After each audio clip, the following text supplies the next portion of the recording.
हम सब ये उम्मीद लगाए बैठे थे कि आज का बड़ा ज़बरदस्त दिन है, इसको हम सेलिब्रेट करेंगे, लेकिन पाकिस्तान की क्रिकेट टीम जो है वो विक्ट्री सेलिब्रेट नहीं कर सकी। अंदाज़ा लगाया जा रहा था कि जो तीसरा टी20 हुआ था जिसमें शानदार परफॉर्मेंस दिखाई थी, वो परफॉर्मेंस दोबारा नहीं दिखाई दी और पाकिस्तान शिकस्त खा गया। जी, कीवीज ने 115 रन से मैदान मारकर सीरीज जीती। मेजबान टीम ने 6 विकेटों पर 220 रन का पहाड़ खड़ा किया। लेकिन मुझे ये बात समझ नहीं आ रही है फैसल, कि हमें जब एक पता ये बात बड़े अच्छे से पता है कि न्यूजीलैंड बड़ी स्ट्रांग टीम है, तो हम अपनी परफॉर्मेंस को क्यों नहीं और स्ट्रांग करते, क्यों नहीं हम और अच्छी कारकर्दगी का मुजाहरा करते हैं। जी, अब हम तो क्या ही बात करें, मेरे ख्याल से क्रिकेट एक्सपर्ट को बुलाते हैं, उनसे बात करते हैं। सैयद हैदर साहब इस वक्त हमारे साथ मौजूद हैं। अस्सलाम वालेकुम हैदर साहब। आज का मैच देखकर न्यूजीलैंड के खिलाफ तो पहला वाला मैच याद आ गया होगा। क्या बैटिंग तो क्या बॉलिंग, क्या कहेंगे आप इस कारकर्दगी पर? देखिए, एक मैच जीत के आप ये नहीं कभी भी सोच सकते हैं कि आपकी टीम की परफॉर्मेंस अच्छी हो गई है। आपने उससे पहले कितने सारे मैचेस हारे थे, उसके बाद एक मैच में आप अगर जीते थे और उसमें आपकी बैटिंग और बॉलिंग चल गई थी, तो वहाँ पे टीम को रिलैक्स नहीं होना चाहिए था, पहली बात। दूसरी बात ये है कि न्यूज़ीलैंड ने उस मैच के बाद काफ़ी कैलकुलेट किया पाकिस्तान को, काफ़ी उन्होंने काउंट किया और हसन नवाज़ ने जो बैटिंग की थी, उन्होंने उसको काउंट किया कि कहाँ पे उसके फ्लॉज़ हैं और उसी फ्लॉ पे उसने बॉलिंग की, उनके बॉलर्स ने। देखिए, बड़ी टीमें जो होती हैं, वो हमेशा अपनी तैयारी भी करती हैं और दूसरों की बैटिंग और बॉलिंग को भी काउंट करती हैं, उसको एनालाइज़ करती हैं। आज न्यूज़ीलैंड ने बड़ा अच्छा हसन नवाज़ को चेज़ किया, उनको पता था कि वो बैट स्विंग करता है, इसलिए उन्होंने गुड लाइन में बॉलिंग की और थोड़ा-सा बॉल को उन्होंने जो है वो स्पीड कम रखी, ताकि बैट्समैन जो है उसको वेरिएशन मिले। तो ये चीज़ें जो हैं, अगर हमारे बैट्समैन और बॉलर्स इस चीज़ को समझते होते और हमारे कोचेज़, तो मेरे ख़्याल से आज ऐसा नहीं अच्छा, होता। अब इसमें हम हैदर हारते भाई, भी अगर, हाँ, तो इतनी पूरी तरह नहीं हारते। इसमें ये भी है कि जो जिस मैदान में ये मैच हो रहा है माउंट मैकडागन, वहाँ पे जी, सीम भी हो रहा है, स्विंग भी हो रहा है और बाउंस कितना ज़बरदस्त आ रहा था। जी। मुझे ये समझ में नहीं आ रहा कि आज आप दूसरा ही ओवर स्पिनर से कैसे करवा सकते हैं? ये खुशदिल शाह यही को बिल्कुल। कैसे? This is crime in captaincy. ये पहला ओवर आपने देख लिया, शाहीन का बॉल अंदर स्लांट इन हो रहा है। आप जी, जी। दूसरा ओवर आपने पेसर को क्यों नहीं दिया? मुझे साइंस समझ में नहीं आई भाई। देखिए, फैसल, आप भी माशाल्लाह क्रिकेट पे अच्छी नज़र रखते हैं, मैंने देखा है और आपके अच्छे तबसरे होते हैं। आपको भी पता है ये बात कि जब आप पहले बॉलिंग करते हैं, इसका मतलब है आपको पिच में कुछ नज़र आ रहा है। यस। क्या नज़र आ रहा है? अ, यकीनी तौर पे पेस नज़र आ रहा है, बाउंस नज़र आ रहा है उसके अंदर। तो जब आप बाउंस और पेस की वज़ह से आप पहले बॉलिंग कर रहे हैं टॉस जीत के, इट मीन्स दैट कि आपके पास आपके फास्ट बॉलर्स को जाना चाहिए, यस। आपके प्राइम बॉलर्स को जाना चाहिए। उसके बजाय आप एक जुज़ वक़्ती बॉलर, आपका part part time time. Bowler Khushdil Shah के साथ आप जा रहे हैं। तो ये बात समझ में नहीं आई कि आपकी प्लानिंग क्या थी? अच्छा, दूसरी बात ये है कि आपने बड़ा अच्छा पॉइंट किया कि आपने अपने स्पिनर्स को क्यों वहाँ पे लाए? आपको स्पिनर लाना उस वक़्त चाहिए था जब उनकी बैटिंग 1-2 विकेटें गिर चुकी होती। ओपनर्स तो उनके पहले ही एक बेखौफ इनिंग खेल रहे हैं। तीसरा मैच था, आज चौथा मैच था और 4 मैचों में उन्होंने मुसलसल बहुत ही निडर क्रिकेट खेली है।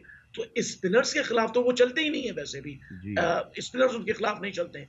तो हमारी प्लानिंग आज बिल्कुल सिफ़र थी। और उसमें कहीं पे भी उसमें कोई उसमें प्लानिंग नहीं हैदर थी। साहब, उसमें एक और चीज़ भी यही है, मैं 2 चीज़ें हैं। एक हमारे प्रीमियम फास्ट बॉलर और एक हमारे होते-होते ना होने वाले कप्तान जो कि बन गए नायब कप्तान। माशाल्लाह, अल्लाह नज़रे बद से बचाए, भाग लगे रहन जिसको पंजाबी में कहते हैं। 4 ओवर में 1 कम 50, दोनों भाइयों ने मिलके, शाहीन शाह अफरीदी, जी, शादाब खान, जी, 4 ओवर में 50 रन टी20 में, चले तो 1 बॉलर दे दे, दोनों हमें दुःख दे रहे हैं। ऐसी जी, विकेट पे हमने असेस नहीं किया कि हमें स्पिनर के साथ जाना चाहिए या नहीं जाना चाहिए। जी, हमने बिल्कुल। धड़ल्ले से खिला दिया और उसका शाखसाना हमारे सामने है। एग्ज़ैक्टली, बिल्कुल, बिल्कुल आपकी सही बात है। अच्छा देखिए, शाहीन शाह अफ़रीदी अपनी पेस को यूज़ नहीं करते हैं, वो सिर्फ़ यॉर्कर पे जाते हैं। हर बॉल वो ओवर पिच करने की कोशिश करते हैं। देखिए, ओवर पिच वहाँ पे कामयाब होती है, जहाँ आपको थोड़ा-सा रिवर्स स्विंग मिल रहा हो। न्यूज़ीलैंड में तो आपको बाउंस यूज़ करना है। वहाँ पे आप बाउंस को जितना अच्छा यूज़ करेंगे, हमारे माज़ी में जितने बड़े फ़ास्ट बॉलर्स थे, चाहे वसीम अकरम हो, वक़ार हो, जो भी हो, वो बाउंस को यूज़ करते थे। ये मैंने पहले फ़ास्ट बॉलर देखे, जो बाउंस को वहाँ यूज़ नहीं कर रहे हैं और यही चीज़ वहाँ पे उनकी नाकामी का सबब बन रही है। और शादाब खान, तो मुझे नहीं पता कि वो किस बुनियाद पे टीम में है। ना उनकी बॉलिंग है, ना उनकी बैटिंग है, ना फील्डिंग भी वो अच्छी नहीं कर पा रहे हैं और मिस फील्डिंग भी आज उनसे हुई है। तो आपके जो प्लेयर्स हैं, वो मिसफिट हैं बिल्कुल। मिसफिट फील्डर्स होते हैं, प्लेयर्स होते हैं, तो टीम का रिजल्ट तो फिर और यही हैदर भाई होगा। अब शादाब की बात चल ही निकली है, तो मुझे ये भी बताएं कि हम I think we were 3 down ना, और उस वक्त इतना बड़ा टारगेट हम शादाब को भेज रहे हैं 5वें नंबर पे, और उनकी बैटिंग वो कितने ज़बरदस्त हैं। आज एक तेज़ विकेट पे हल्का सा इन स्विंग बॉल ने साबित कर दिया कि हम जानबूझ के शादाब को ऑलराउंडर बनाने की कोशिश करे जा रहे हैं, लेकिन वो बन के नहीं दे रहे हैं। आपके सामने वी आर गोइंग नोवेयर। वो एक मैच हम जीत गए ना, उस पे भी मेरे प्रोड्यूसर को याद होगा, मैं उनसे कह रहा था कि यार ये हसन जो है ना, ये टल्ले मार रहा है, ये बल्ले घुमा रहा हाँ, है, और बिल्कुल, बिल्कुल, बिल्कुल। कन्नियों के छक्के आ रहे हैं, क्योंकि वो छोटा मैदान था। ये वाला जी, थोड़ा सा बड़ा मैदान हुआ तो समझ में आ गई। सो द थिंग इज कि हैदर भाई, हम सिर्फ एक मैच पे खुश हो रहे थे, जरूरत नहीं है, हाँ। जो रियलिटी है वो हमारे सामने आ गई। एग्जैक्टली, बिल्कुल बिल्कुल सही बात है, बिल्कुल। और हमेशा बड़ी टीमें और बड़े प्लेयर्स वो एक मैच जब जीतते हैं उसके बाद उस पर काम करते हैं कि आगे हमने कैसे इसको कंटिन्यू करना है। कंसिस्टेंसी तो हमारे यहाँ है ही नहीं, किसी भी चीज में नहीं है। हम मुस्तकिल मिजाजी तो है ही नहीं। तो आज भी, और सबसे मुझे जो बुरी बात लगी कि आपने मैच के बाद प्रेस कॉन्फ्रेंस करने उस लड़के को भेज दिया जिसका ये दूसरा मैच। यानी आप कहाँ पीछे छुप रहे हैं? आकिब जावेद, सलमान अली आगा क्यों पीछे छुप रहे हैं? उनको सामने आके बात करनी चाहिए थी। उन्होंने अब्दुल समद को भेज दिया कि अब्दुल समद से आप सवाल करें। यानी आप अपने नए लड़कों को बर्बाद भी कर रहे हैं और उसके साथ साथ अपना पीछा छुड़ा रहे हैं। तो इस तरह भी टीमें नहीं बना करती हैं। हमेशा बड़ी टीमें वही होती हैं जो सामने आके फ्रंट से लीड करती हैं, और हमारे यहाँ इस वक्त फ्रंट से लीड करने वाला कोई नहीं है। जी। नहीं, मैं वैसे ही वैसे भी पूछना चाह रही थी कि जी, कि अहले साहब ने कहा ना कि आपने एक नए प्लेयर को वहाँ भेज दिया, टीम की परफॉर्मेंस भी हम देख रहे हैं, बात भी कर रहे हैं, तो क्या हम कोई चीज़ इनको पहले से तैयार नहीं करते मेंटली? मतलब हमारी कोई प्लानिंग नहीं होती, बस हम उठा के ग्राउंड में जिसको हाथ लगे उसको पकड़ा और ग्राउंड में उतर गए? कोई प्रॉपर प्लानिंग के तहत नहीं क्या क्रिकेट होती? सुंदर, ये बड़े दावे करते हैं, प्लानिंग के बहुत दावे करते हैं, लेकिन आपको पता है कि हर चीज़ जो है वो सामने नज़र आती है।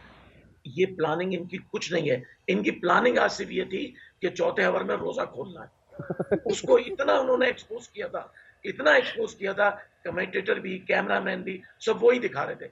अरे यार, आप मैच खेलने गए हो या रोजा खोलने गए हो वहां पे? बिल्कुल, ये तो चले एक बड़ा लंबा टॉपिक है। चलें अब आते हैं ज़रा, एक तो हमने बात कर ली ना, एक ऑलराउंडर जिनको हम बनाने की कोशिश कर रहे हैं उनकी बात कर ली। सर, दूसरा ऑलराउंडर जो अपने मुँह से कहते हैं कि हाँ, मैं ऑलराउंडर हूँ, शाहीन शाह अफरीदी। मेरे ख्याल से इट्स हाई टाइम हैदर भाई, इट्स हाई टाइम जी, कि इन लड़कों को बताया जाए, भाई आपका प्रॉपर रोल क्या है? पता नहीं शाहीन शाह अफरीदी को उनके घर से किसी ने कह दिया है, या माज़रत के साथ खुद शाहिद अफरीदी ने कह दिया है कि भाई तू लंबे छक्के मार, लॉन्ग हैंडल का इस्तेमाल कर, बॉलिंग तो होती रहेगी। आई मीन, क्यों हमारे मसला है ना हैदर भाई, जब आप पिच पे खड़े होते हैं, आप एक डिफाइंड रोल के साथ आते हैं, और आपको पता होता है कि मैंने पहले से लेके 6 तक ऐसे खेलना है, 6 से लेके 10 तक ऐसे खेलना है। अभी शाहीन शाह अफरीदी नहीं है बल्लेबाज भाई, नहीं है, आप नहीं है बल्लेबाज। उसके बिल्कुल बावजूद सही भी बात। उनको बिठाया, मतलब कि भेजा जा रहा है जी बैटिंग करें। खुश दिल शाह हो गए, मतलब कि तकलीफ होती है। बड़ी मुश्किल से टीम कभी अच्छा करती है, उसके बाद ऐसा करती है। So the lacking of a definition of the role of the players is the key issue right now. Exactly, यही यही इस वक्त प्रॉब्लम है कि जिसका जो रोल है वो डिफाइन भी नहीं है और अप्लाई भी नहीं है। यानी उसकी एम्प्लॉयमेंट भी नहीं है जो रोल है। तो जब आपको रोल भी डिफाइन नहीं है, और अगर डिफाइन हो भी गया तो उसको आप अप्लाई नहीं कर रहे हैं, तो फिर रिजल्ट यही ऐसे ही होगा। और इस वक्त आप देखें, आपकी टीम में, हमारी टीम में इस वक्त सिर्फ 3 बैट्समैन हैं, बाकी सारे तुक्केबाज हैं। यानी सलमान अली आगा और 2 ओपनर वो बैट्समैन है, बाकी सारे जो है वो तुक्के, लग गया, नहीं लगा, नहीं लगा। ऐसी टीमें नहीं चलती हैं। न्यूजीलैंड में देखें, की टीम में देखें, उनके 5 बैट्समैन थे। आप ऑस्ट्रेलिया की टीम देखें, इंडिया की देखें, 5 या 6 बैट्समैन वो खिलाते हैं। हमारे यहाँ पता नहीं क्यों ऑलराउंडर पे सारा जोर है। यानी आकिब जावेद से जब बार बार हम पूछते थे कि खुशदिल शाह का क्या रोल है, यार वो बॉलिंग कर लेता है, बॉलिंग कर लेता है। यार आप बॉलर, आपको बॉलर चाहिए या बैट्समैन चाहिए, ये अभी तक इनको नहीं पता है, और यही हमारी हारने की वजह बन रही है। चले हैदर भाई, अब वजूहात तो एक नहीं अनेक है, और हम तो इसी तरह बैठे रहेंगे, बात करते रहेंगे, दिल के फफोले आप भी फोड़ते रहेंगे, हम भी फोड़ते रहेंगे। लेट्स सी कि कब हम ट्रैक पे आ सकते हैं। नहीं, फिलहाल आपका बहुत शुक्रिया, thank you so much Haider, आप मौजूद थे। सब्सक्राइब करें और बेल दबाएं ताकि कोई खबर रह न जाए।